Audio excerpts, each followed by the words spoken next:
He was just a struggling student, juggling tuition and odd jobs. But then, out of nowhere, she offered him a life-changing proposal. He thought it was a miracle, until inside her mansion, 7 days later, he discovered something that left him speechless. What was hiding behind all that wealth? Stay with me, you won't believe what unfolds next. Meet Adam, a 22-year-old college student. His days began early: lectures, part-time work, freelancing gigs. His nights ended late, poring over textbooks in the dim glow of a lamp. Despite doing everything right, every month felt like a battle: rent, food, tuition, always on the edge. Adam Price was 22. A scholarship student in his final year. His world was a cramped apartment, flickering light bulbs, and a dream that seemed to keep slipping farther away. Every bill felt heavier than the one before. Rent overdue. Tuition payment reminder flashing on his phone. He had already sold his old guitar, the one his dad left him. Even his friends stopped calling, they knew he couldn't afford to hang out. But that night, everything changed. Because destiny doesn't always knock. Sometimes, it sends an unexpected guest. Her name was Eleanor Winslow, 71, founder of a real estate empire, and as mysterious as her past. No one knew much about her, only that she had built fortunes from dust, and lost more than most could imagine. She watched Adam for a while, his tired eyes, the trembling hand that held his coffee cup, the way he stared at his screen like it might save him. Then, she walked over. Eleanor, soft voice. You remind me of someone I once knew. Adam, surprised. Ma'am? Eleanor, smiling faintly. Someone who believed hard work could solve everything, until he realized life doesn't always play fair. She asked questions, about his studies, his work, his family. He told her he had none left. No parents, no savings, no safety net. Just a degree he might not finish. The card said, Eleanor Winslow, private estate.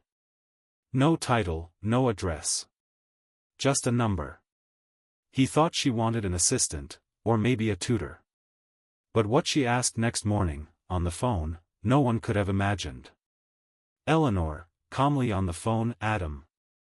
I'd like you to marry me. The world froze. He thought she was joking. He even laughed, awkwardly, nervously. But she didn't. Eleanor, calmly. I'm serious. I'll explain everything. But first, say you'll meet me tonight. And just like that, the poorest boy in his university found himself standing on the edge of a decision that would change everything. The air inside her home smelled like money, and mystery. He saw portraits older than his family name, staircases that curled like serpents, and a woman who seemed too calm for someone proposing marriage to a stranger. Adam was thinking. Why me?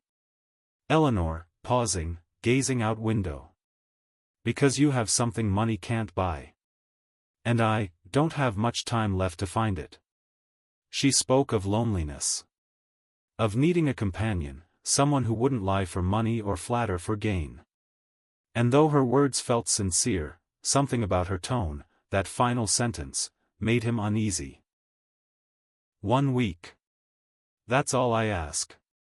Marry me, and stay for 7 days. If, after that, you wish to leave, I'll set you free. With enough money to start a new life. 7 days. 7 days in exchange for freedom. It sounded insane, but so did starving. And when you have nothing to lose, insanity begins to look like opportunity. So he said yes. Not out of love. Not out of greed. But out of desperation. And as the ink dried on that paper, he didn't realize that in just 7 days, he'd uncover a truth that would make him wish he'd never met her. On the first morning after the wedding, Adam woke up in a mansion filled with locked doors, and whispers. The night he arrived at Eleanor's estate, the air felt heavier, like the mansion itself was holding its breath. Each window glowed faintly, but not a single sound came from inside. No laughter. No life. Only echoes of what once was. The butler greeted him with a look that was half politeness, half warning. "Welcome, Mr. Price," he said, as if reciting a line he didn't want to speak. Every step felt like walking into someone else's story, one written long before he was born. The walls whispered age, and the chandeliers dripped with quiet history. He stopped at one painting.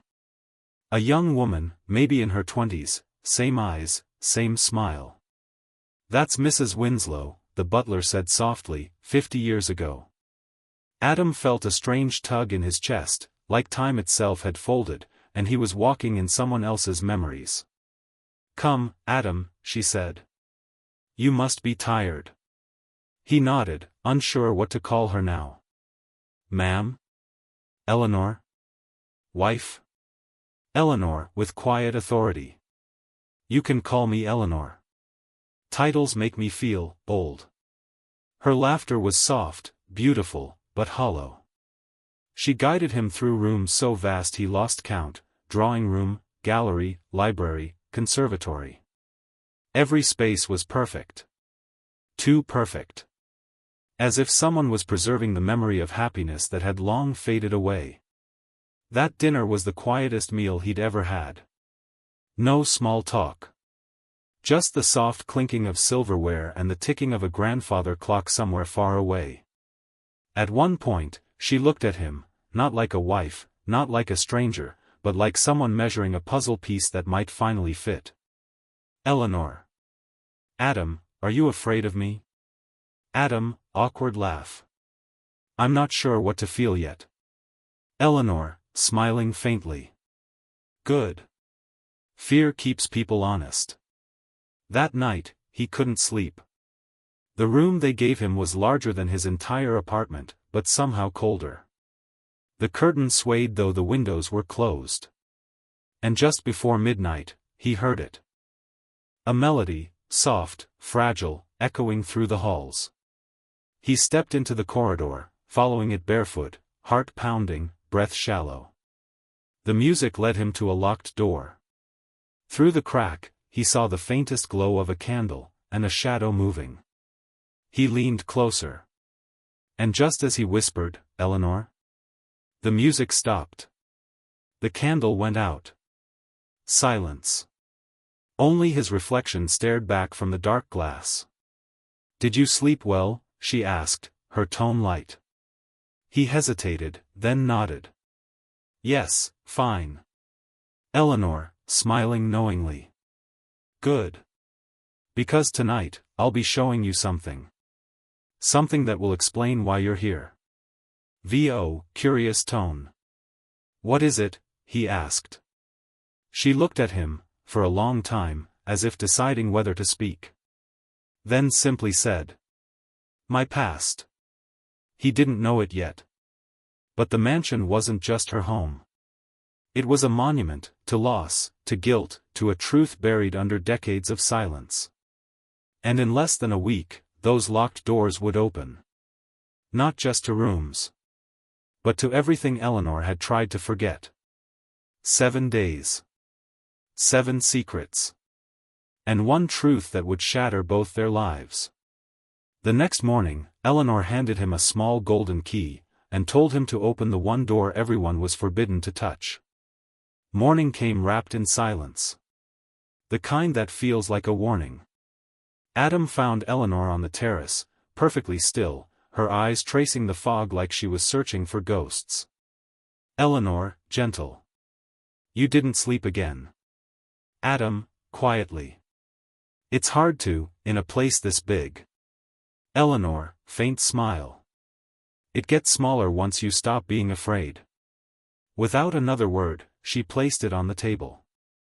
It glimmered faintly in the light, delicate, antique, etched with tiny initials. Eleanor, soft. "There's a room at the end of the west wing. No one goes there. I want you to open it." Adam, uneasy laugh. "Why me?" Eleanor, looking away. "Because you're the only one here who doesn't already know what's inside." The West Wing felt older, untouched. Portraits here weren't smiling like the ones in the main hall. These faces watched him, eyes stern, almost accusatory. At the corridor's end stood a door unlike the others, darker wood, carved vines, brass lock dulled with time. The lock turned with a sigh, like it had been waiting. He hesitated, took a breath, and pushed the door open. The air smelled of dust and perfume. A piano, untouched for years. On it, a photograph, Eleanor, smiling, a child in her arms. His heart stuttered. She had never mentioned a son. He touched the frame, and the glass splintered further under his thumb. Beneath it, a second picture half hidden, the same child, older now, with another man beside him. It wasn't Eleanor's husband. It was someone else entirely. Someone whose face looked disturbingly familiar. The jawline, the eyes, like looking into a mirror from another lifetime. Adam murmured. "What is this?" Eleanor, softly. "I see you've met him." Adam. "Who is he?" Eleanor. "My son." Her voice cracked like thin glass.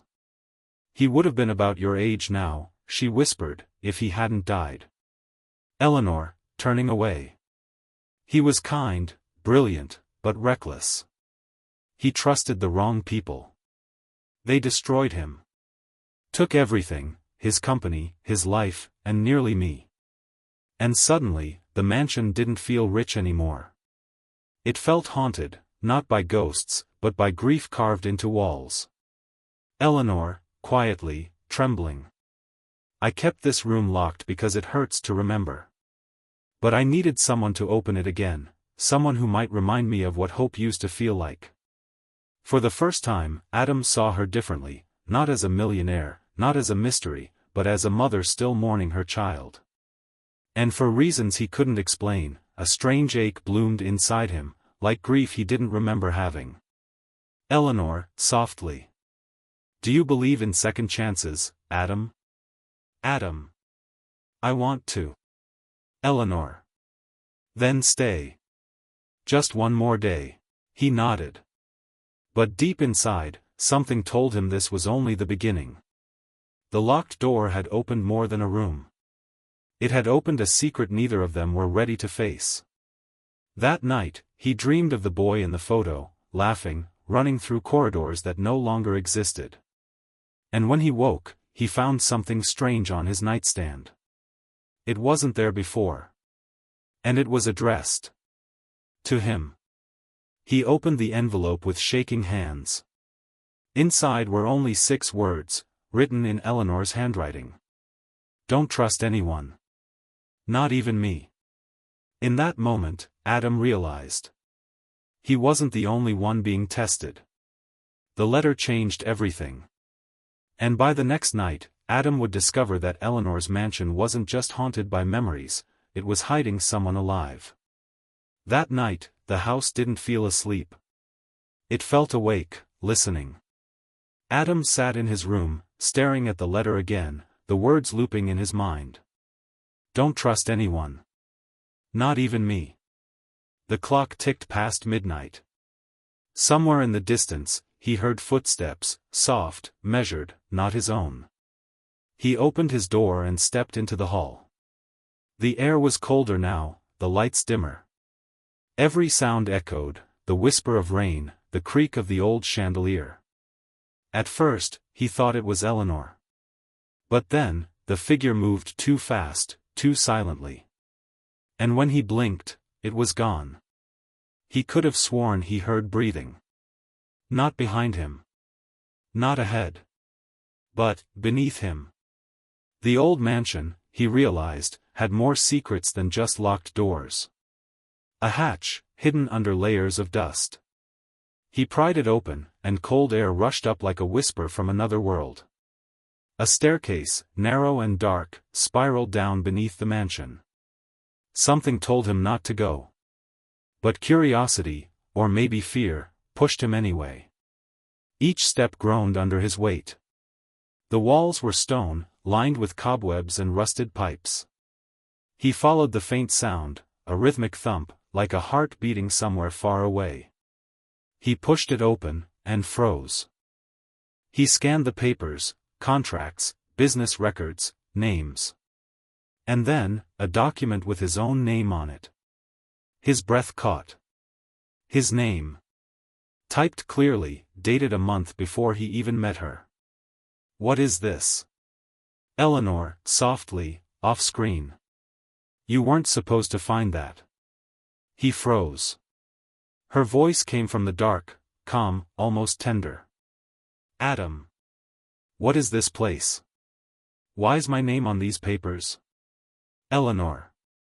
Because, Adam, you were chosen. Her face emerged from the shadows, half-lit, half-lost in darkness. Chosen for what? He demanded. To finish what my son started, she whispered. Eleanor. You look just like him. Same eyes, same stubbornness. When I first saw you at the university gate, I thought fate had brought him back.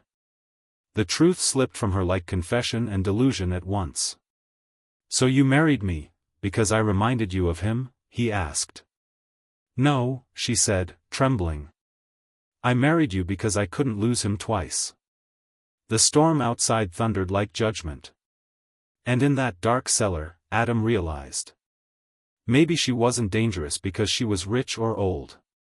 Maybe she was dangerous because she was broken. Eleanor, softly. He left me a promise. That his work, his dream, would live on.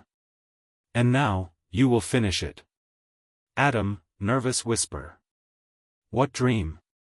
Eleanor, smiles sadly. You'll see tomorrow. Everything's ready. She turned and walked up the stairs, the candlelight vanishing with her.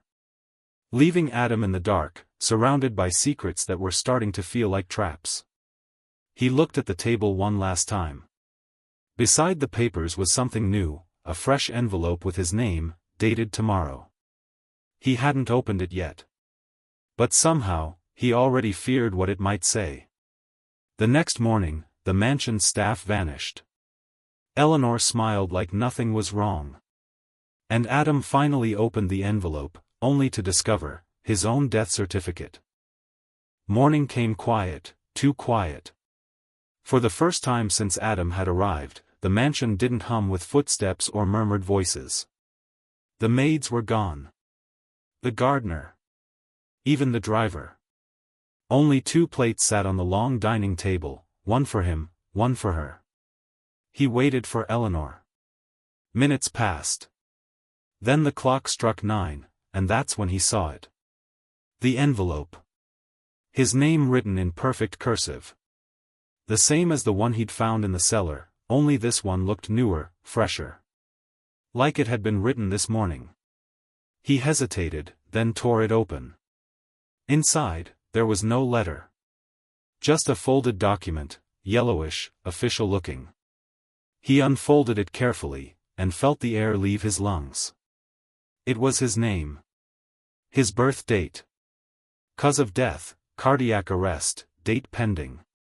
Signed and stamped, by the same law firm mentioned in the cellar. The date on it was tomorrow. He rushed down the corridor, calling out. Eleanor. Eleanor, where are you? His voice echoed but no answer came. Just the hollow reply of an empty house. Every portrait he passed seemed to watch him. Every step, heavier than the last. For the first time, he noticed it clearly. He didn't just resemble her son. He looked almost identical. The door he'd promised never to open again was already open. Inside, the air felt colder. Dust floated like thin ghosts in the light. On the piano, a single envelope waited. His name again. Same wax seal. And beside it, a photograph. His heart froze. His reflection. The son. The husband. They were all the same role. All the same man. He thought back to their wedding, the way she'd looked at him, like she was remembering, not discovering. The ceremony had been private, quiet, too quiet. Only her lawyer, the priest, and one photographer who never spoke a word. Now it all made sense. She hadn't married a man. She'd replaced a ghost. He turned to leave, but froze. A faint sound came from behind the curtains. Slow breathing. Human. He reached out, pulled the fabric aside. Behind the curtain stood a man. Pale, still, wearing a hospital gown. Tubes still taped to his wrist. And his face, it was his own. His double. His twin. No, not twin. Something worse. Someone had built him, or found him, to take someone's place. He backed away, breath short, trying to piece it together. The papers, the death certificate, the marriage, the cellar. Eleanor's words replayed in his mind. You'll finish what he started. But what if she didn't mean his son's dream? What if she meant his life? Eleanor, softly. You opened the envelope. Adam, shaking. What have you done? Eleanor, sad smile. I told you not to trust anyone.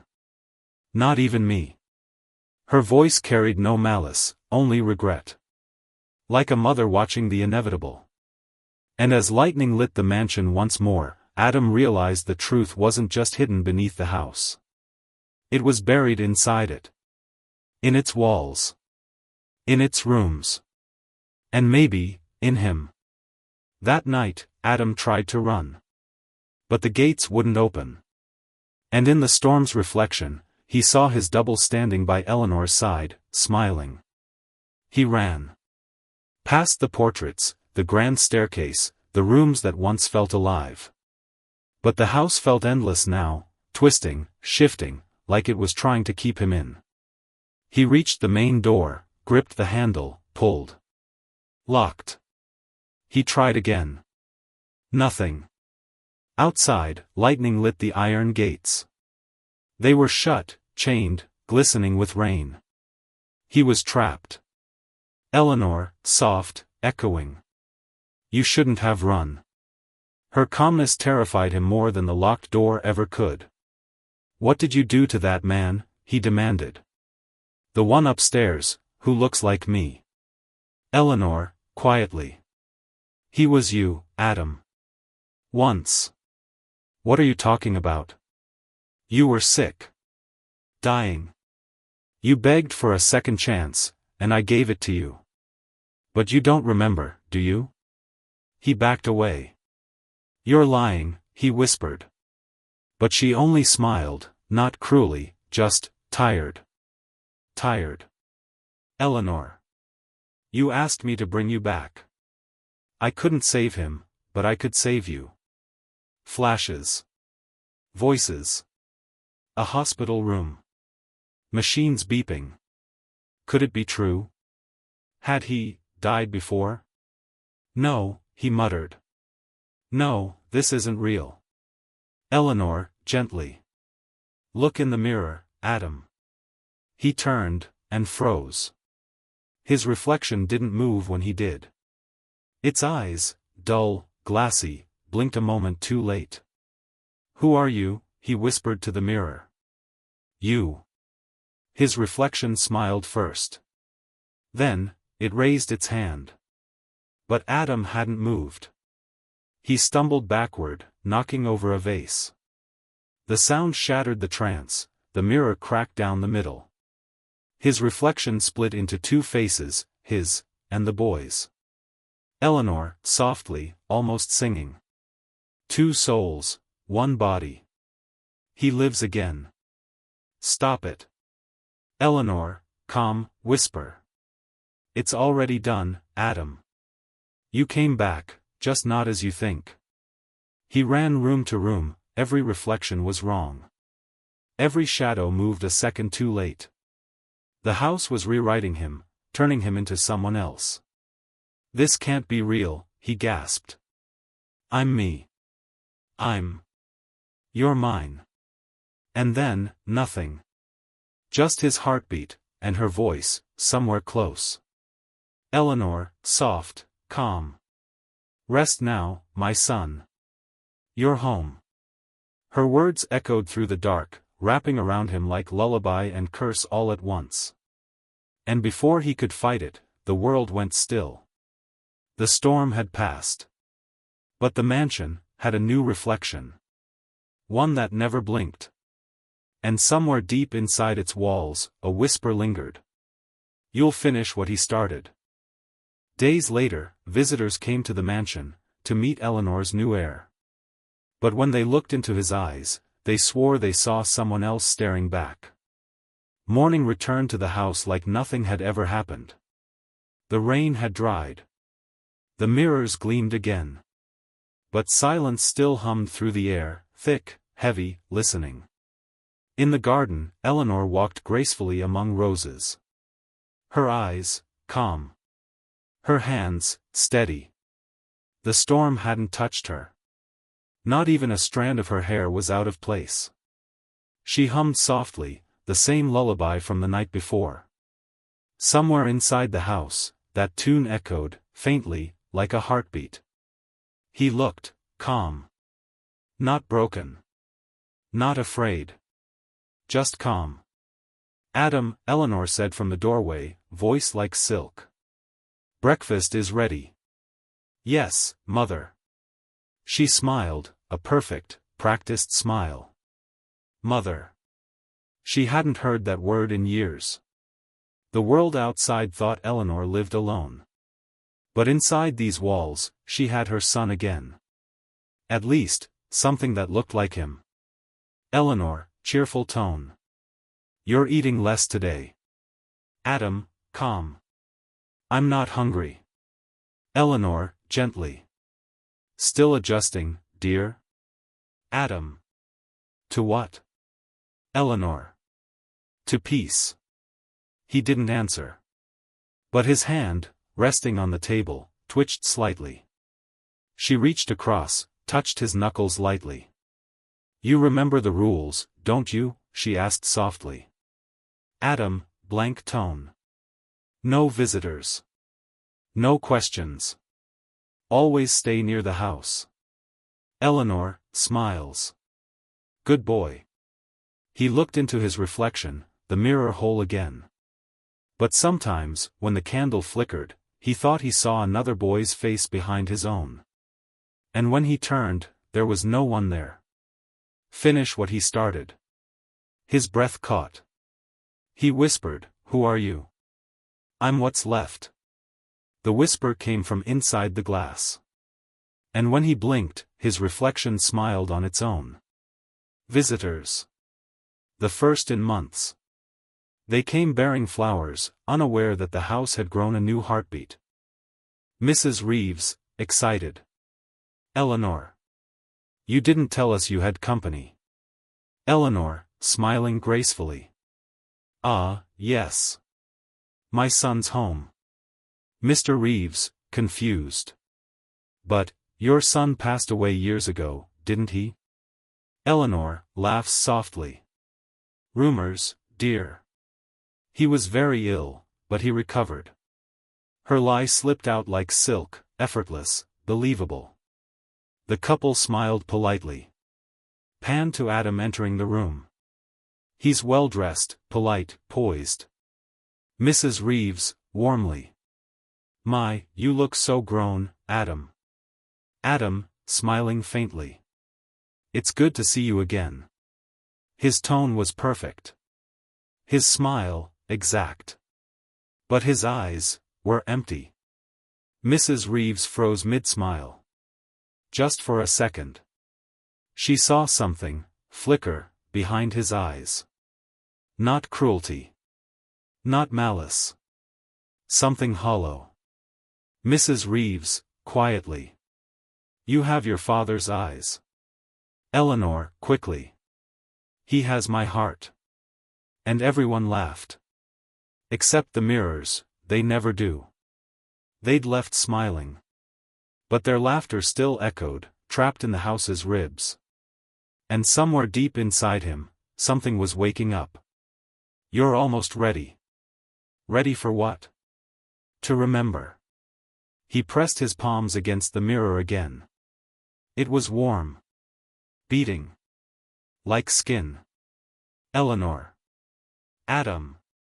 Supper's ready. He turned toward her voice, but his reflection didn't move.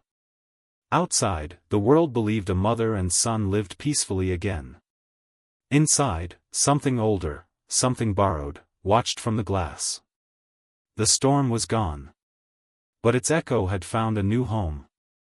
The following night, the mirrors stopped reflecting Eleanor altogether. And she finally realized. Night came quietly, but not peacefully. The air inside the mansion felt heavier than before. Like the walls themselves were holding their breath. Eleanor sat by the piano, her fingers resting gently on the keys.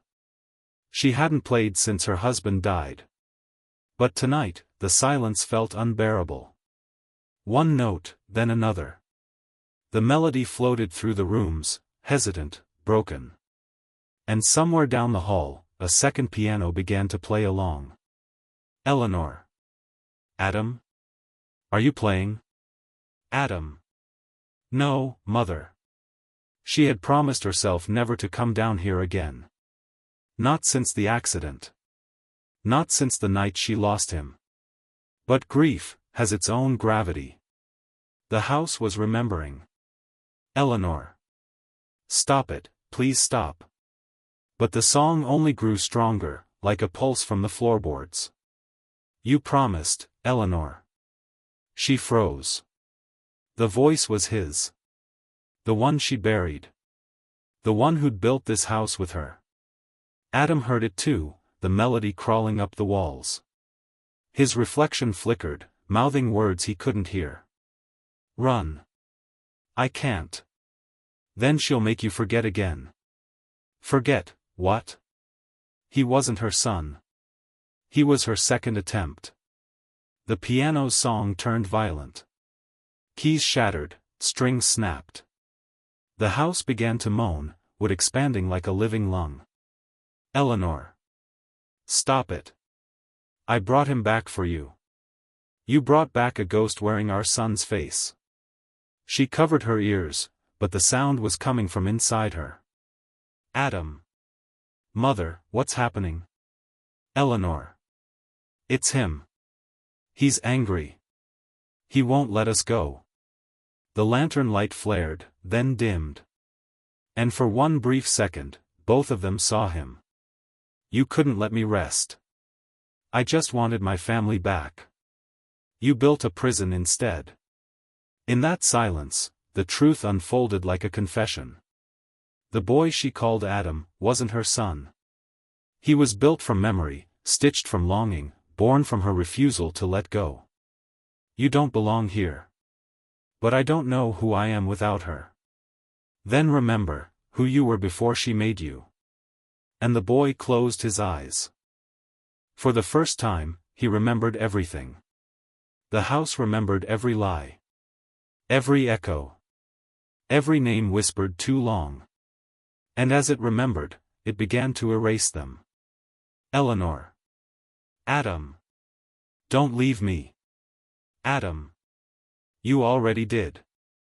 When the sun rose again, the mansion was gone, only one figure stood among the ashes, still calling her name.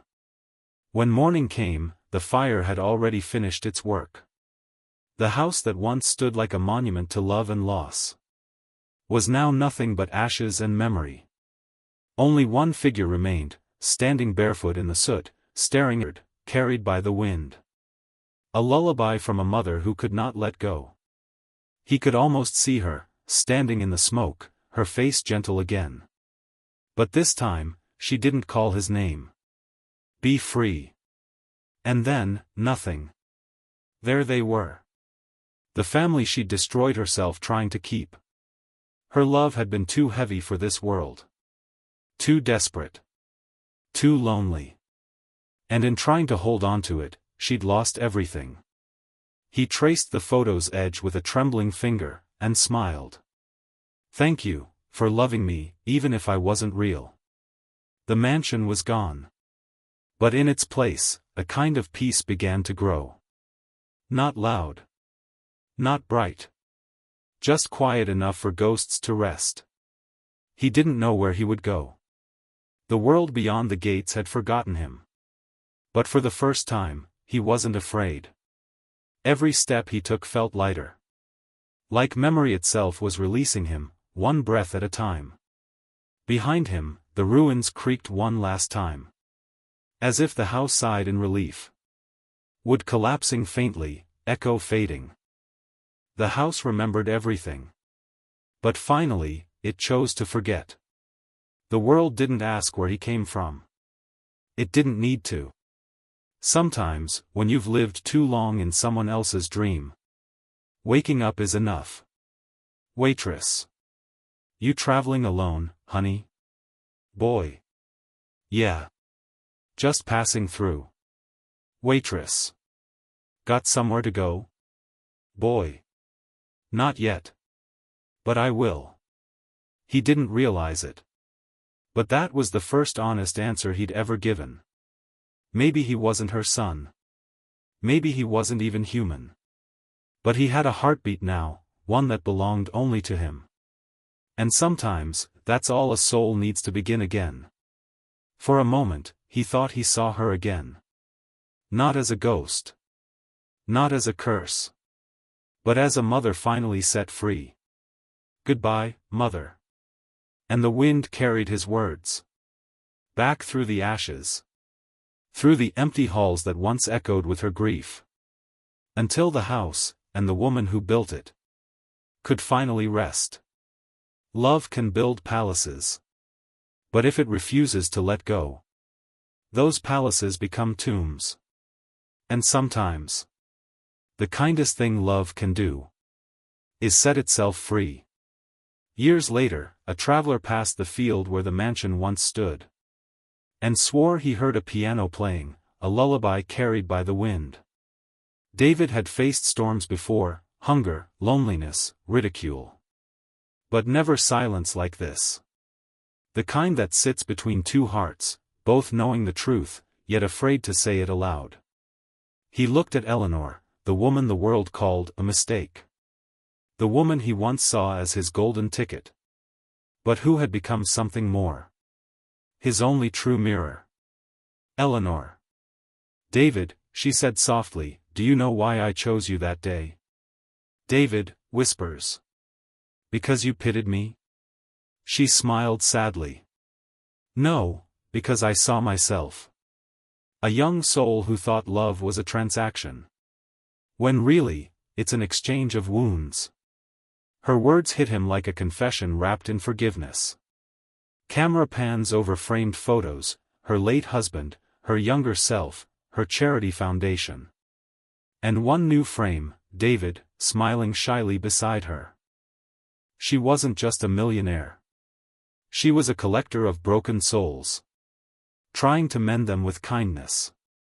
Even if it cost her reputation. Eleanor.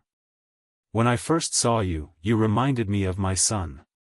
He left home chasing money too. He never came back. I thought if I could help you find your heart again, maybe I could forgive myself. David. And I almost betrayed that. He looked down at the envelope still clutched in his hand, the one she'd given him 7 days after their wedding. Inside, he'd found not property papers, not wealth. But a letter. The letter said only this. If you are reading this, then you stayed long enough to care. The fortune I offer is not in the vault, but in what you choose to protect. Use my wealth, to change lives, not to decorate yours. David. I'll do it. I'll keep your promise. We'll build something that matters. Eleanor. We already did, David. We built each other. 1 year later, the boy who once counted coins now counted smiles. He used Eleanor's inheritance not for mansions, but for scholarships, food drives, and homes for the elderly. They called it the Eleanor Grace Trust. She taught me that wealth means nothing unless it's shared like sunlight, warming those who stand in your shadow. Crowd cheers. He looked up. And for a split second, through the sunlight filtering down, he could have sworn he saw her smiling at him. She had given him her name, her trust, her lessons. And in return, he gave her legacy a heartbeat. Sometimes, love doesn't arrive with fireworks. It arrives with forgiveness. And sometimes, what shocks you most is realizing that the richest person in the room was never the one with the money. Love is not about what you gain. It's about what you give when no one's watching. This was the story of a poor student who married a millionaire and discovered that wealth lives in the heart, not the wallet. 7 days after the wedding, he thought he'd seen it all. Gold rings, marble halls, the whispers of people who said, "He's just another gold digger." But what he saw now, after everything, was something no money could buy. He saw himself changed. The poor student who once counted every penny now counted every purpose. Eleanor's face wasn't in the crowd anymore. But her presence lingered in every brick. In every hand he held. In every tear he wiped away. He had become the man she believed he could be. Not because she gave him wealth, but because she gave him belief. David walks outside, Foundation Courtyard. Children play, volunteers laugh. A young orphan girl hands him a small folded note. Girl, smiling. Miss Eleanor told me to give this to you, if you ever felt lonely. He opens it slowly. The paper is crumpled, faded. The note said, "You once asked what love looks like. It looks like this. A second chance, smiling back at you." Tears roll down his face as he looks at the children. He folds the note and places it near his heart. That was the moment he realized what she had truly left him. Not a mansion. Not a bank account. But a mission. A mission to turn every lost soul into a story worth saving. They say wealth fades when the will closes. But Eleanor's will opened 1,000 new beginnings. She gave him not what he wanted, but what he needed. And maybe that's what love truly is. Not romance. Not luxury. But the quiet decision to see potential where others see nothing. To bet on a heart when the world only bets on success. Cut to David standing at Eleanor's grave, fresh flowers in hand. The tombstone reads, "Eleanor Grace, she loved beyond time." He kneels, whispering through tears. David, quietly. "You didn't just save me, Eleanor. You taught me how to save others." The poor student didn't marry a millionaire. He married a miracle in disguise. 7 days later, he saw the truth. That the richest hearts often hide behind the oldest scars. Some love stories don't end. They evolve into legacies. What would you have done, if you were David? Would you have stayed when love looked impossible? Would you have believed in someone everyone mocked? Because sometimes, the most shocking thing we can witness isn't betrayal or loss. It's the power of unconditional kindness. If this story touched your heart, let it remind you that love doesn't come in perfect wrapping. It comes disguised as sacrifice, patience, and second chances. And maybe, just maybe, the person you help today might become the light that saves you tomorrow.